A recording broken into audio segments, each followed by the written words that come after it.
भले ही हमारी सगाई हो चुकी है, लेकिन मैं तुम्हें कभी पसंद नहीं कर सकता। मैं सिर्फ दोस्तों, ये है मेरी क्लास, जहाँ आज सिर्फ मेरी ही चर्चा चल रही है। और जैसे ही मैं क्लास में आती हूँ, मुझे देखते ही सभी लोग जल्दी जल्दी अपनी सीट पर बैठ जाते हैं। देख रहे हो दोस्तों, आपकी काव्या का क्लास में कितना जलवा है। और फिर मैं चुपचाप जाकर अपनी सीट पर बैठ जाती हूँ। अरे यार काव्या, तुमने तो हद ही कर दी। रिया ने इतनी मेहनत से ये सीट हासिल की थी और तुमने उसकी सीट भी अपने नाम कर ली। और ये सुनते ही क्लास के सभी बच्चे मेरे बारे में आपस में फुसफुसाने लगे हैं। काव्या से प्यार करता हूँ। और ये सुनकर मैं मन ही मन सोचने लगती हूँ, इसकी भैंस की आंख बेटा, मुझसे पंगा। अच्छा, अपना हाथ इधर लाओ। अब तुम दोनों हमेशा खुशी खुशी साथ रहना। कल ही जाकर मैं ये सगाई तोड़ दूंगी। अब से हमारा एक दूसरे से कोई रिश्ता नहीं है। और ये सुनकर क्लास के सभी लोग खुश हो जाते हैं। तभी मेरी नजर पीछे बेंच पर बैठे एक लड़के पर पड़ती है, जो चुपचाप अपनी पढ़ाई में लगा हुआ था। ये और कोई नहीं है दोस्तों, ये आपका फेमस एक्टर राहुल है। और मैं राहुल के पास आकर बोलता हूँ, राहुल, मैं तुम्हें बहुत पहले से पसंद करती हूँ, क्या तुम मेरा बॉयफ्रेंड बनोगे? और राहुल बड़े प्यार से मेरी तरफ देखने लगता है। अरे वो देखो, काव्या दिन दहाड़े राहुल को क्लास में ही प्रपोज कर दिया। क्या सच में? हाँ, मैं बिल्कुल सही बोल रही हूँ। पुनर्जन्म लेकर वापस आने के बाद मैंने नहीं सोचा था कि कहानी में ये नया बदलाव आएगा। और फिर अगले दिन जब रिजल्ट आता है तो मेरा ही नंबर सबसे कम आया है। और ये देखकर मेरे क्लासमेट आपस में बातें करने लगते हैं। और मैं क्लास में आकर चुपचाप बैठ जाती हूँ। और इधर राहुल रास्ते में जा रहा था तभी। प्लीज मेरी मदद कर दो। क्या मुझे मेडिकल बिल चुकाने के लिए कुछ दिन की मोहलत मिल सकती है प्लीज? Hello hello. पिछले जन्म में ये अकेला ऐसा इंसान था जिसने मेरी मदद की थी, इसलिए पुनर्जन्म के बाद मेरा सबसे पहला काम, अमन, ये मेरा तुम पर उधार था, याद से इसे कैश करवा लेना। और फिर राहुल वहाँ से हंसते हुए आगे बढ़ जाते हैं। काव्या, क्या तुम मुझसे सगाई करना चाहती हो? हाँ, मैं तुम्हें बहुत दिनों से पसंद करती हूँ।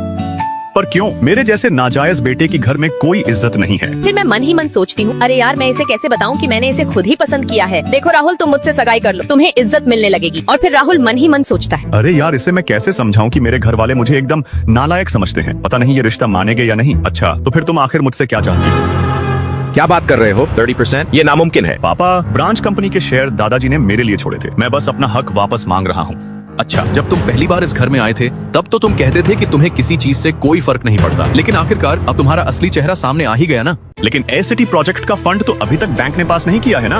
अरे, तुम्हें ये सब कैसे पता? काव्या के परिवार के कैश फ्लो सपोर्ट के बिना तुम लोग इस प्रोजेक्ट को पूरा नहीं कर पाओगे, है ना? और अब मैं काव्या से सगाई करने वाला हूँ और मुझे 30% चाहिए तो चाहिए, इसमें किसी को कोई परेशानी नहीं होनी चाहिए, है ना? और राहुल के पापा गुस्से और हैरानी से उसे देखते रह जाते हैं। लेकिन राहुल चुपचाप कमरे से बाहर निकल जाता है। अरे ओए राहुल, तुम्हें क्या लगता है वो सच में तुमसे सगाई करना चाहती है? आखिरकार अब तुम्हें काव्या से सगाई नहीं करनी पड़ेगी, तुम अपनी पसंद की लड़की के साथ रह सकते हो। क्या यही नतीजा नहीं था जो तुम सबसे ज्यादा चाहते थे? लेकिन पता नहीं क्यों तुम कुछ खास खुश नजर नहीं आ रहे हो। अरे हाँ यार, काव्या ने मुझसे सगाई तोड़ दी, फिर भी मैं खुश क्यों नहीं हूँ? और अगले दिन शादी के हॉल में लोग आपस में बातें कर रहे थे। अरे यार, क्या ये लोग सच में शादी करने वाले हैं? तभी अचानक दरवाजा खुलता है और मेरी एंट्री होती है। और मुझे देखकर हॉल की सारी लड़कियां एकदम से चौंक जाती हैं। तभी मैं एक ड्रिंक उठाकर पीने ही वाली थी कि कार्तिक वहाँ आ जाता है। मुझे पता है काव्या, तुमने जानबूझकर राहुल को चुना है ताकि तुम मुझे जला सको। मैं तुम्हें समझा रहा हूँ, ज्यादा उड़ो मत। राहुल बहुत लालची और खतरनाक इंसान है। और इधर राहुल उस बिल्डिंग को देखकर मन ही मन बहुत खुश हो रहा था, जिसमें उसे 30% हिस्सेदारी मिलने वाली थी। और वो मन ही मन सोचने लगता है, बस एक बार शादी हो जाने दो, उसके बाद इस पूरी बिल्डिंग पर राज करूंगा मैं। अरे बस करो यार, तुम हर बार वही घुमा फिराकर पुरानी बातें करते हो। अगर वो लालची है तो क्या हुआ, मुझे ऐसे ही लड़के पसंद हैं। इसकी भैंस की आंख, तेरी तो मैं। तभी नीचे एक अंकल गलती से एक लड़की पर पानी फेंक देते हैं और कार्तिक तुरंत नीचे दौड़कर आता है। अरे यार, पागल हो क्या? ये मेरी गर्लफ्रेंड है, इस पर पानी क्यों फेंका? अरे सॉरी यार, मुझे नहीं पता था। और मैं अपना कोट निकालकर उस लड़की को ओढ़ा देती हूँ ताकि उसके भीगे हुए कपड़े छुप जाएं। ये 50 लाख का चेक है। तुम्हारे परिवार में कोई अस्पताल में है ना जिसे पैसों की बहुत जरूरत है? क्या ये कार्तिक से दूर रहने की कीमत है क्या? और हाँ, बचे हुए पैसों से तुम अपना म्यूजिक का सपना भी पूरा कर लेना। बस इतना समझ लो कि मेरे पास जरूरत से ज्यादा पैसा है और मैं एक मासूम लड़की की मदद करना चाहती हूँ। भले ही मुझे समझ नहीं आ रहा कि तुम क्या कहना चाहती हो, लेकिन मैं ये पैसे नहीं ले सकती। अरे एक बार गिन तो लो कि इसमें कितने जीरो लगे हैं। तुम्हारी इस मदद के लिए शुक्रिया, लेकिन मैं अपने परिवार की परेशानियों के लिए किसी और पर बोझ नहीं बन सकती। मैं खुद मेहनत करके पैसे कमाऊंगी। और इतना बोलकर पिंकी वहाँ से उठकर चली जाती है। अरे यार सुनो तो सही, अरे तेरी भैंस की आंख, यहाँ पूरे 50 लाख रुपए पड़े हैं। एक बार पीछे मुड़कर तो देख लो। फिर भी कहानी की असली हीरोइन कितनी प्यारी है। मैं जैसे ही मधु को अंदर लेकर जा रही थी तभी। अरे तुम मधु को कहाँ लेकर जा रही हो? अबे ओए, तू कहाँ जा रहा है? इस तमाशे की वजह से मेरी बेइज्जती हुई है। अबे यार जल्दी छोड़ो मुझे। अबे रुक जा, तुम यहाँ से नहीं जा सकते हो। अबे क्यों परेशान कर रहे हैं मुझे, बोल। अरे मिस्टर, लगता है आज उनके पास आने का समय नहीं है। मैंने पिछली बार जो प्रस्ताव दिया था उस पर विचार कीजिएगा। छोड़ दो मुझे, मैं जा रहा हूँ। ठीक है, तो फिर आपके साथ काम करके खुशी होगी। Happy cooperation. इस जन्म में जो कुछ भी मेरा होना चाहिए मैं वो सब वापस ले लूंगा। रोमांटिक उपन्यासों में होता है, तुमसे मिलने के बाद मैं पहली बार शाओजे को मुस्कुराते हुए देख रहा हूँ। इस तरह का समर्थन करने वाला एनपीसी सा। धन्यवाद पिग्गी शाओजे। सुअर चाचा, मैंने सही जानकारी ले ली है। इसे उच्च श्रेणी के बिस्तर में स्थानांतरित कर दिया गया है। पैसे की चिंता मत करो। नहीं, मैं तुमसे उधार ले रहा हूँ। यदि मैं तुम्हारे लिए करूं। सर, आपका कार्ड फ्रीज हो गया है। गलत है, एक और तस्वीर बदलो। यह भी नहीं होगा। ये कैसे संभव हो सकता है? सर यहाँ भुगतान कैसे किया जाता है? वाह, फ्रीज कर दिया गया है, मुझे बुलाओ। सच में बिना पदार्थ के प्यार बिखरे रेत की तरह है, हवा की जरूरत नहीं, 2 कदम चलो तो बिखर जाएगा। दरअसल गुली के इस वाक्य का अर्थ बहुत रहस्यमय है। इसका मतलब क्या? आपकी सेवा कैसे है? चुशिया, मैं सच में तुम्हारा पैसा नहीं ले सकता। क्या तुम ठीक हो? क्या तुम सच में काम करके ये पैसा इकट्ठा करने की योजना बना रही हो? क्या वह उसकी तकनीक पर निर्भर है जो स्पष्ट नहीं है? लुशे, आप क्या बकवास कर रहे हैं? जब मैं स्नातक कर लूंगा। अरे, क्या तुम इंतजार कर सकते हो? मेरे पैसे और उसके पैसे में क्या फर्क है? गाड़ी में बैठकर हमेशा सुनते हुए। ओह, तुम छोटी सफेद फूल हो। तुम कह रहे हो कि तुम ठीक हो, फिर ये बिगड़ैल सीईओ वाली कहानी क्यों खेल रहे हो? आधा किताब खींच लिया है, अभी भी ठीक से नहीं। चुनाव, क्या कह रहे हो?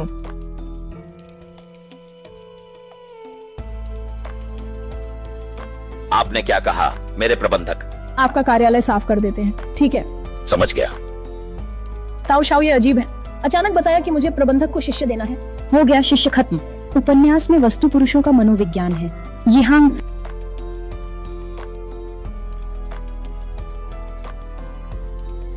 नमस्ते। आओ, धीरे धीरे, बस 2 बार खींचो। क्या हुआ? नमस्ते। मत देखो, मत देखो। कथा में सुंदरता की पूजा, दुखदाई चीजें समाप्त, सिर्फ अपनी आंखों से देखी गई हैं। तभी वह उन साये से मिले दुख को महसूस कर पाएगा। सभी उपन्यासों के पुरुष नायक बड़े काम के बाद एक मददगार से मिलते हैं और यदि वे चुकाते हैं तो वे अरबों के शेयर देंगे। बिल्कुल उपन्यास के नायक की तरह। जिस भिखारी की मदद की वो या तो अमीर है या रईस। ये नायक की शक्तियां भी बहुत ज्यादा हैं। नहीं, अगर वह फिर से सफल होता है तो बैंक निश्चित रूप से नुकसान उठाएगा और मेरी भविष्य के व्यापार धनी की टांग पकड़ने की योजना पूरी तरह से नष्ट हो जाएगी। नहीं। हाल ही में काम कैसा चल रहा है? तुम्हें कम रात तक जागना चाहिए। अपने स्वास्थ्य का ध्यान रखना।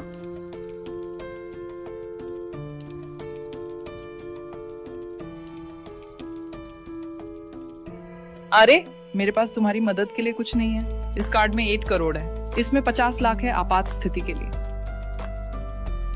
भैया, कंपनी सब कुछ ठीक है। ताओ, क्या ताऊ ने हाल में तुम्हारे साथ परेशानी की है? जल्द ही एक स्वागत होगा। ओह, तो मैं पहले जा रहा हूँ।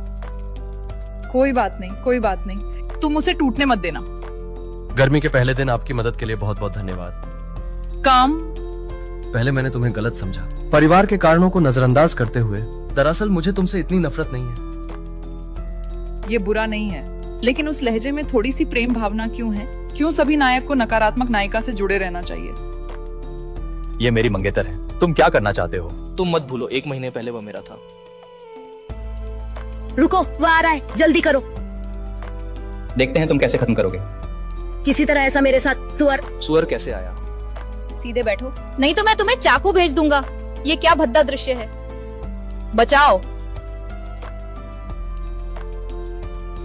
जब आप प्राचीन रोमांस उपन्यास में बुरी नायिका बनती हैं, सच में वह वास्तव में कुशल है। 3 कोणीय प्रेम के चक्कर से कभी बच नहीं पाते। प्रारंभिक गर्मियों में हम बात करें। कैसे छोटे पर ऐसा कर सकते हैं? पेंग झूठ बोल रहा है। मैंने कहा कि तुम पिक पिक को मनाने नहीं जा रहे हो। तुम मुझसे क्यों मिल रहे हो? हाल ही में मैंने बहुत सोचा है। हालांकि मैं निश्चित नहीं हूँ कि तुम्हारे प्रति मेरी भावना क्या है, लेकिन मैं तुम्हें मिलना चाहता हूँ। भाई, क्या तुमने गलत दवाई ली है? मैं गंभीरता से कह रहा हूँ। दूर हटो, तुम्हारे पास समय नहीं। मुझे पता है कि ये काफी नहीं है। मैं धीरे धीरे तुम्हें वापस कर दूंगा। ये कोई जल्दी की बात नहीं है। सुंदरियों के साथ खाना खाना मेरी इज्जत है, मैं तुमसे नहीं। एक अनोखी दुनिया का। ताओ ताओ, मैं चूदों जिखाए करूंगा, सच में। अगर पुरुष और महिला एक साथ रहते हैं तो ये दुनिया मेरे ज्ञान के अनुसार नहीं होगी। मुझे कोई तरीका सोचना होगा। बात ऐसी ही है, इसलिए। क्या तुम चाहती हो कि मैं तुम्हारे साथ एक नाटक करूं? मुझे लगा कि वह तुम्हारे पास लौट कर आएगा तो तुम खुश होगी। कैसे संभव है? मैं तो लगभग परेशान हो गया हूँ। तुम बस मुझसे वादा करो।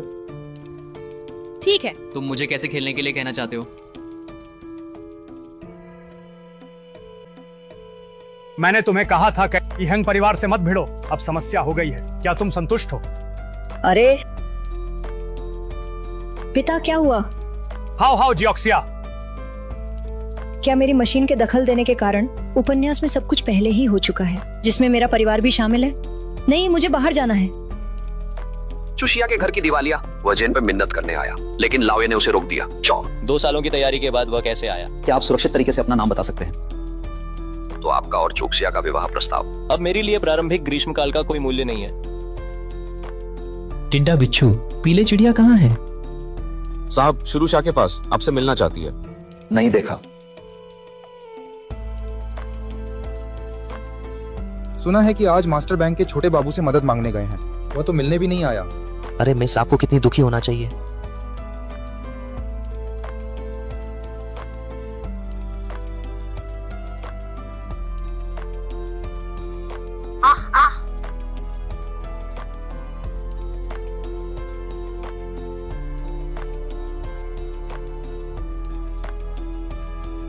मुझे परवाह नहीं, अपना सिर मत झुकाओ। हमेशा गर्व से खड़े रहो और अपने आत्मविश्वास को बनाए रखो।